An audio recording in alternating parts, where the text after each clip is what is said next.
और मैं हर बहन, हर भाई, हर गृहिणी से कहना चाहूंगा कि 50 में कम से कम हिंदी अच्छी आए आपकी, तो आपका जो स्कोर होना चाहिए वो 28 का होना चाहिए। एक से अधिक वर्णों के मेल को क्या कहा जाता है, ये हिंदी में पूछा जाता है। कहता है कि वो बता दीजिएगा कि एक से अधिक वर्ण जब मिलते हैं तो उनको क्या कहा जाता है, तो उनको व्यंजन कहा जाता है। क्योंकि व्यंजन कभी भी बिना स्वर के मिल नहीं सकता, बन नहीं सकता। इनकी संख्या होती है कितनी भैया, होती है 33 होती है। और अगर स्वरों की संख्या बात करें तो 11 होती है, और वर्ड की अक्षर की बात करें तो हिंदी में होती है 52। अगला क्वेश्चन आपके स्क्रीन पर है, सेकंड नंबर। निम्नलिखित में से अंतस्थ व्यंजन कौन सा है? जब अंतस्थ व्यंजन की बात करें दोस्तों, क्या है अंतस्थ व्यंजन, निम्नलिखित में कौन सा होगा? तो 4 अंतस्थ व्यंजन होते हैं, एक या, एक रा और एक ला और एक वा होता है, जिसमें वा दिख रहा है आपको, इसलिए इस क्वेश्चन का आंसर सी ऑप्शन सही हो जाएगा। अगला क्वेश्चन आपके स्क्रीन पर है 4 नंबर। 4 नंबर आपको बताना है। कहता है कि जिस समास में पूर्व पद गौड़ तथा उत्तर पद प्रधान हो उसे कौन सा समास कहा जाता है? अरे भैया पूर्व पद गौड़ हो, अरे पूर्व पद तो प्रधान नहीं है ना, उत्तर पद प्रधान है ना, तो मैं कहता हूँ दोस्तों कि तत्पुरुष समास हो जाएगा। हिंदी में अगर पूछा जाए समास कितने प्रकार के होते हैं, तो समास के जो प्रकार होते हैं वो 6 होते हैं। और द्विगु समास को की बात अगर करी जाए तो इसमें संख्यावाची पद प्रधान होता है, इसमें कोई भी पद प्रधान नहीं होता, इसमें दोनों पद प्रधान होते हैं। और अगर पूछा जाए कि समास कैसे बनता है, तो समास बनता है शब्दों के मेल से, आंसर डी होगा। अगला क्वेश्चन, निम्नलिखित में कौन सा ऊष्म व्यंजन है? सब कुछ बताऊंगा और सबसे सुपरफास्ट भी होगा। ऐसा भी नहीं है कि क्वेश्चन का आंसर टिक मार दिया और आगे बढ़ गए, ये भी नहीं मैं करता हूँ। आइए, इसलिए सब्सक्राइब कर लो। अगर देश की नंबर 1 हिंदी आपको रोजाना 8 बजे पढ़नी है, तो मैं कहता हूँ कि हर बहन, हर भाई देश की नंबर 1 हिंदी से जरूर जुड़िएगा, दिल से जुड़िएगा। हम हिंदी हैं, हम हिंदुस्तानी हैं। आइए क्वेश्चन नंबर 4 की बात करें तो दोस्तों ऊष्म व्यंजन होते हैं आपके 4। जैसे यारा लावा अंतस्थ होता है, ऐसे ही आपके सा, ये वाला सा, एक ये वाला सा और एक ये हा, तो यहाँ पर क्या हो जाएगा? ऊष्म व्यंजन ऑप्शन नंबर ए होगा। अगला, जो शब्द दो वाक्यांशों, शब्दों और वाक्यों को जोड़ने का कार्य करते हैं, उनके लिए हम कौन सा ऑप्शन लॉक करेंगे दोस्तों? हम कहते हैं कि जब वाक्यांश को या पदों को या वाक्यों को जोड़ दो तो वो क्या होंगे भैया? एक या एक से अधिक चीजें जुड़ती हैं तो हम उनको समुच्चय बोधक की श्रेणी में लेते हैं। इस चीज को आप याद रखिएगा दोस्तों। क्या इस चीज को आप याद रखेंगे? यहाँ पर ऑप्शन नंबर सी होगा। अंगुली का तद्भव रूप क्या होता है? अंगुली का तद्भव रूप क्या होता है? कमेंट कीजिएगा। अब देखो अंगुली पूछा है ना, इसमें क्या दिक्कत है? अंगुली एक तत्सम रूप है, अंगुली एक तत्सम रूप है, लेकिन इसका अगर हम तद्भव रूप देखते हैं दोस्तों तो वो हमारा उंगली हो जाता है। हम ऑलरेडी यही चीज कहते हैं कि हमारी उंगली में चोट लग गई, हमारी उंगली में ये दर्द हो रहा है ना, लेकिन होता क्या है? ये तत्सम होता है। 7 नंबर, समास कहते हैं, समास किसको कहा जाता है? समास कहा जाता है शब्दों के मेल को कहा जाता है, अक्षर के मेल को दोस्तों कहा जाता है संधि, और समास को कहा जाता है शब्दों का मेल कहा जाता है। इसलिए समास के लिए हम ऑप्शन नंबर ए टिक करेंगे।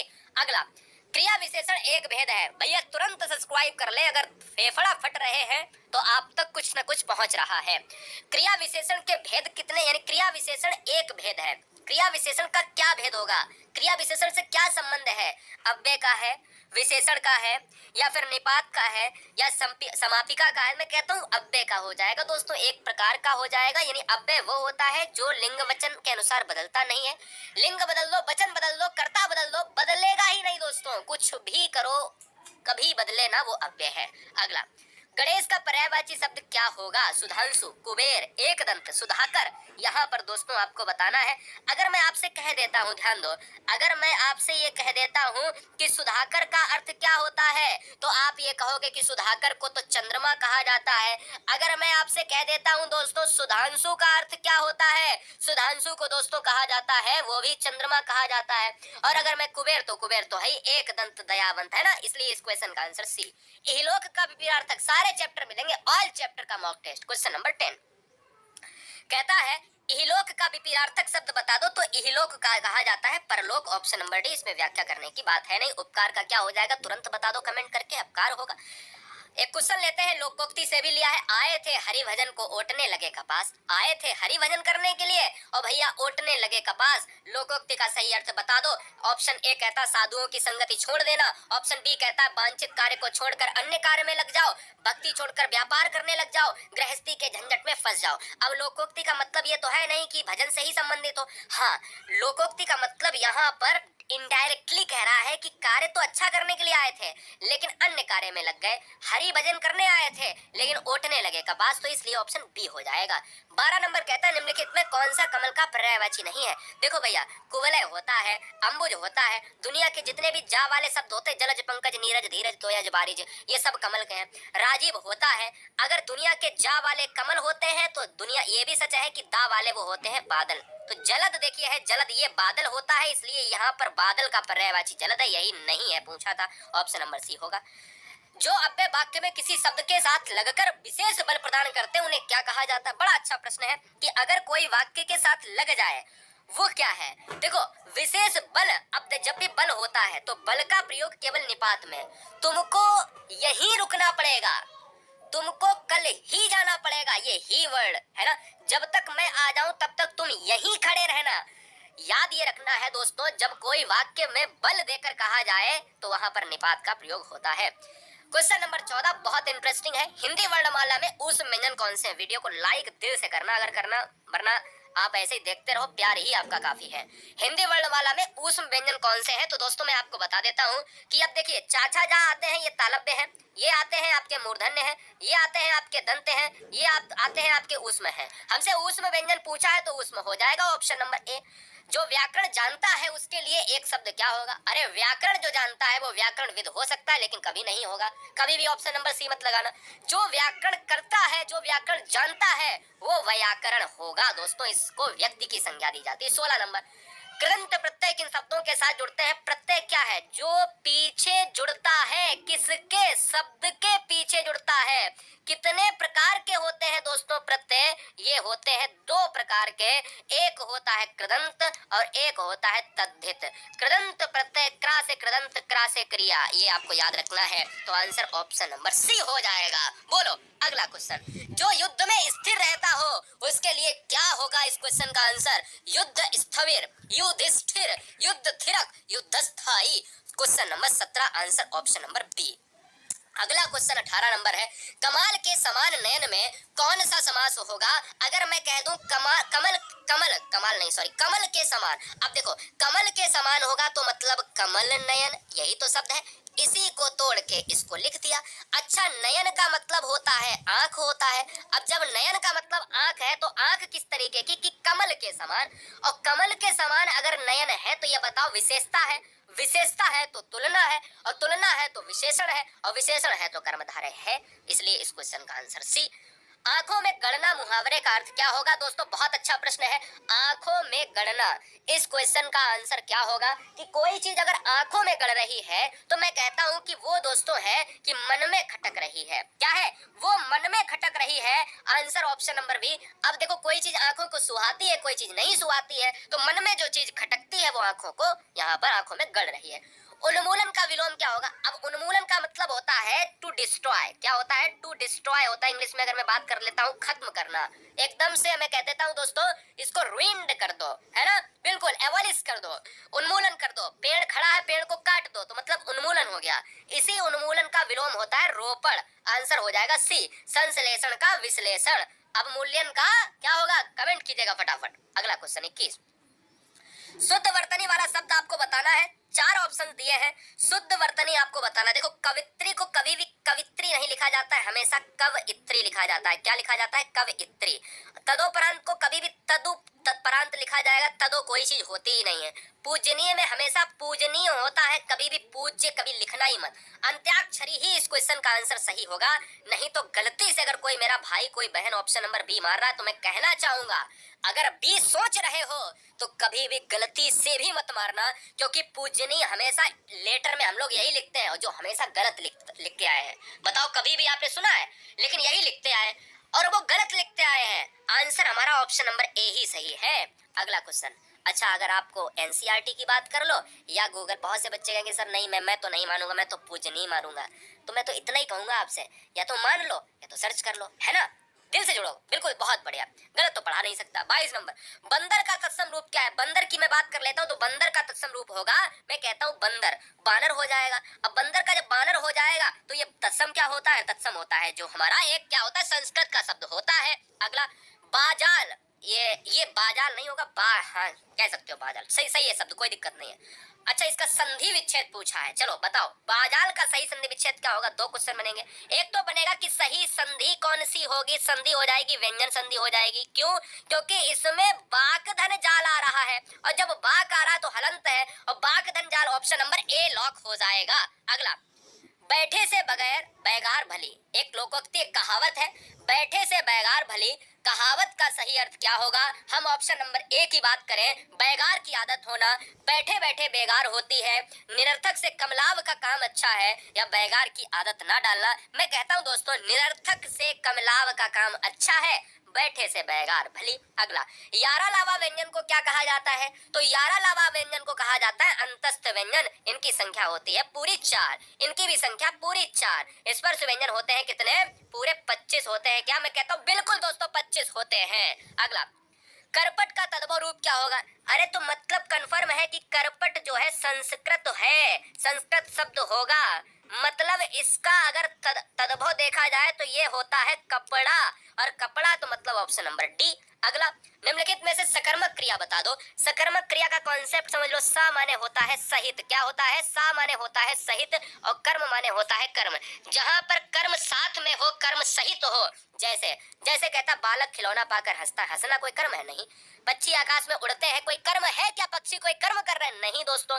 बालिका निबंध लिख रही है मंदाक, सोना कोई कर्म नहीं। हाँ, बालिका निबंध लिख रही है, यहाँ पर कर्म हो रहा है, इसलिए राइट आंसर बी होगा। 28, नाक का बाल होने का मुहावरा क्या होगा। इस क्वेश्चन का आंसर क्या होगा, नाक का बाल होना। अब देखो, इस क्वेश्चन में बहुत से बच्चे गलत करेंगे। क्यों करेंगे, मैं बताता हूँ। अब जो नाक का बाल है, ये बताओ, बहुत से बच्चे कहेंगे कि ये कष्ट देना होना चाहिए। मैं तो बिल्कुल ऑप्शन नंबर सी के साथ जा रहा हूँ, यही कहोगे आप लोग, लेकिन गलती मत करना। इस क्वेश्चन का आंसर हो जाएगा अधिक प्रिय होना। अच्छा, कभी आपने ये देखा होगा, नाक में बाल है, और आपने क्या कभी तलवार लेके या कभी आपने उसके साथ लड़ाई की है क्या। अरे भैया, वो नाक में बाल है, मतलब तुम्हारे घर में बैठा है, तुम्हारे घर में बैठा है, उसका बाल बाका नहीं कर सकते, इसलिए अधिक प्रिय है। जब अधिक प्रिय तो उसको एक अच्छी जगह दी जाती है, इसलिए इस क्वेश्चन का आंसर बी हो जाएगा। कवित्री का सही रूप क्या होगा, शुद्ध वर्तनी क्या होगी। कवित्री का संशोधित रूप क्या है, तो कव इत्री है, और कव इत्री का मतलब है ऑप्शन नंबर क्या हो जाएगा, डी हो जाएगा। मैं कहता हूँ बिल्कुल, कवि वाला कभी मत मारना। अगला, निम्नलिखित में से कौन सा रात्रि का पर्यायवाची यहाँ पर रात्रि का पर्यायवाची नहीं है। रात्रि का पर्यायवाची में निशि, विभावरी, समीर, रजनी। समीर कैसे आ जाएगा, समीर तो दोस्तों वायु का होता है, वायु का होता है जिसको हवा कहा जाता है, और जब हवा है तो वायु समीर एक ही चीजें हैं। 31 देखिए, निम्नलिखित में किस वाक्य में सकर्मक क्रिया है। सकर्मक का मतलब फिर वही जहां पर कर्म है।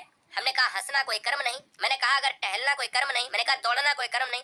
बच्चे छत पर क्या कर रहे हैं, पतंग उड़ा रहे हैं, हाँ बिल्कुल कर्म है। तो जब कोई कार्य कर रहे होते हैं तो वहां पर कर्म है। शब्द अन्वय का बहुत बार पूछा गया एग्जाम में, शब्द अन्वय का सही संधि विच्छेद क्या होगा। मैंने नीचे टेलीग्राम की लिंक दे दी है, टेलीग्राम को जरूर यहाँ पर ज्वाइन कर लें। शब्द अन्वय का सही संधि विच्छेद क्या होता है, तो अनुधन अ बराबर अन्वय, ऑप्शन नंबर ए जाएगा स्वर संधि के साथ। कलेजे पर सांप लौटना मुहावरे का अर्थ क्या होगा, दुखी होना, ईर्ष्या से जल उठना, दुश्मनी निकालना, दीनता प्रकट करना। कलेजे पर सांप लौटेगा तो क्या होगा, ईर्ष्या से जल जाओगे, इसलिए इस क्वेश्चन का आंसर बी होगा। अगला, यथारुचि में समास कौन सा है। यथारुचि दोस्तों, यथारुचि मैं कहता हूँ, यथारुचि में अगर देखा जाए वो आप देखते हो कि अगर संधि विच्छेद करोगे तो क्या हो जाएगा, यथा और धन रुचि। और दुनिया का कोई भी अगर उपसर्ग आ जाए, ध्यान दीजिएगा, उपसर्ग आ जाए तो उस शब्द के आगे उपसर्ग लगाए तो अव्ययी भाव समास हो जाएगा। अव्ययी भाव समास की क्या पहचान, जिसमें प्रथम पद हो प्रधान। अव्ययी भाव की क्या पहचान, जिसमें प्रथम पद हो प्रधान। अगला, स्थावर का विलोम 100 से ज्यादा बार पूछा गया क्वेश्चन है। स्थावर का विलोम होता है जंगम होता है, इसलिए इस क्वेश्चन का आंसर डी।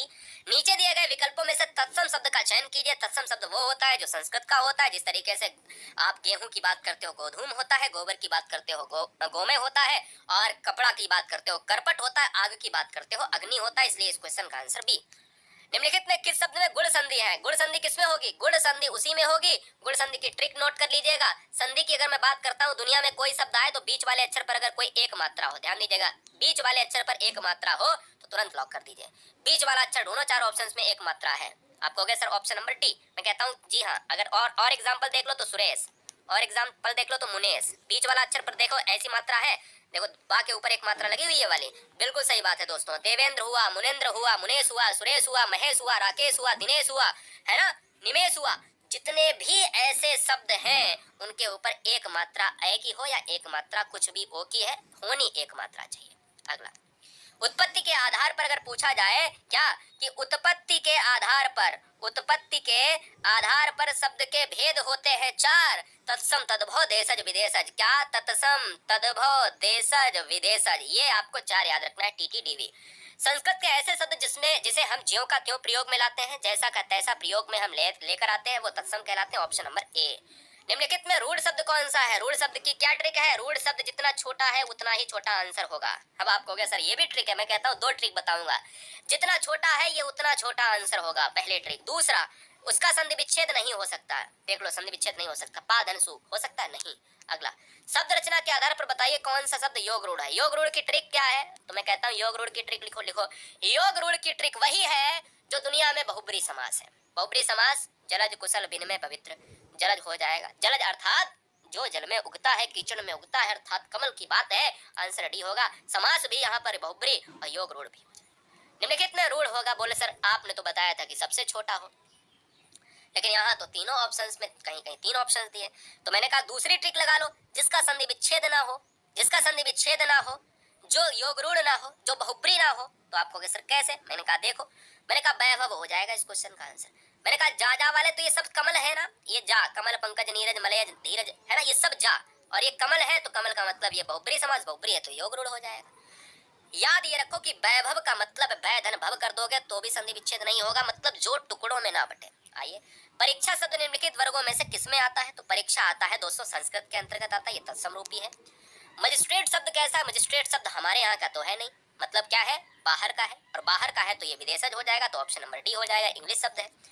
निम्नलिखित में कौन सा शब्द क्या है? कौन सा शब्द देशज है? अब देशज शब्द वो होगा जो हमें पता ही नहीं कहाँ से आया है।